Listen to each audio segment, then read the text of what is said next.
Welcome to my channel. This is Jeans Kinenap. Ito, nakarating kami sa bahay ni Kuya Alden at ito ang bagong loto kanilang nabili. Pinabakura nila. Yan guys, may mangga po dyan. Maraming mangga, Indian mango, at may bilyaran na rin sila. Yan, naglaro pa kami. Hindi ko alam, shooter din pala ako. Ayan. So, ino-okray ako lagi ng aking asawa. So, yan guys. So, pasyal tayo sa kanilang farm. Mini farm. After namin ng bilyar, may nagkakaraoke, may music room din sila. Doon sila ka-ready. Yan, asawa ni Asoy. At ito, mag-adventure naman kami dito sa kanilang farm. So, maraming langka, manukan, itik, silang alaga. At may fresh coconut din sila dyan. At ito naman ang nabili namin sa Bacoor.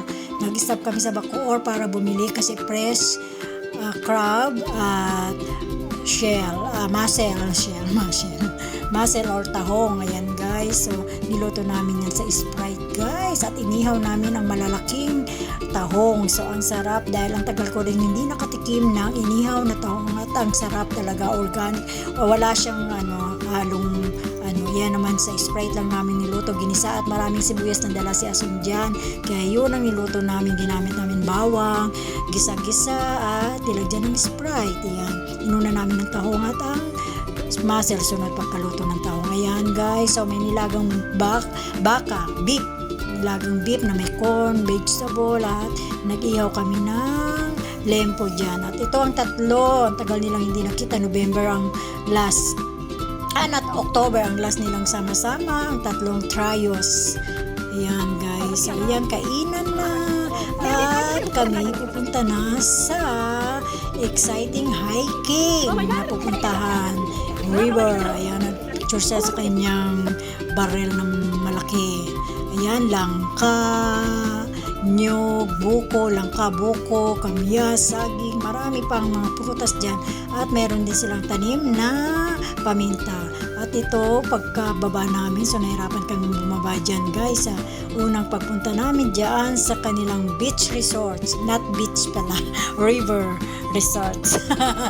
River resorts, ang daming naliligo dyan. 20 pesos per head ang mga outsider na pwede dyan maligo. Outsider ha, so means pag mga taga rito lang kayo sa lugar na yan, ay free na po kayo.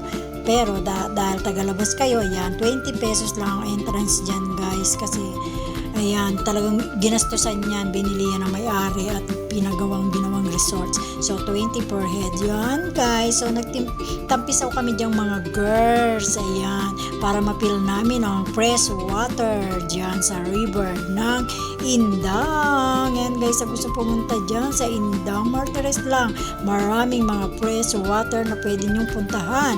So kahit nahirapan kami sa pagbaba guys, dahil first time sumakit ang tuhod, so after naman naka-fill ng fresh water, ayan, akyat na kami. So maraming mga exciting moment, adventure, at dahil maraming naliligo, masaya guys.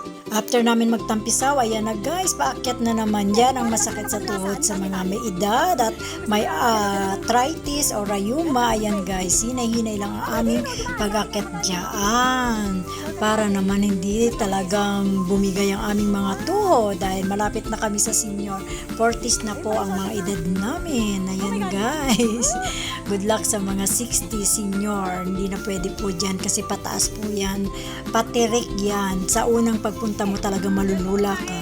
At after namin dyan umakyat, makauwi, yan, nag-harvest kami, pumitas kami ng fresh coconut or buko sa Tagalog. Ayan guys, kumain kami at humigop kami ng sabaw ng coconut.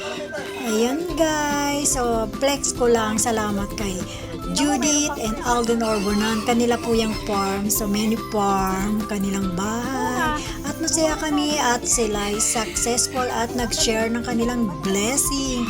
Maraming salamat sa Orbonan family. Ayan, parang nasa real province na ako, hindi na ako lumayo at mag-book ng ticket papuntang probinsya, dahil yan ay 4-wheel lang, makakarating na kami at 1 hour lang.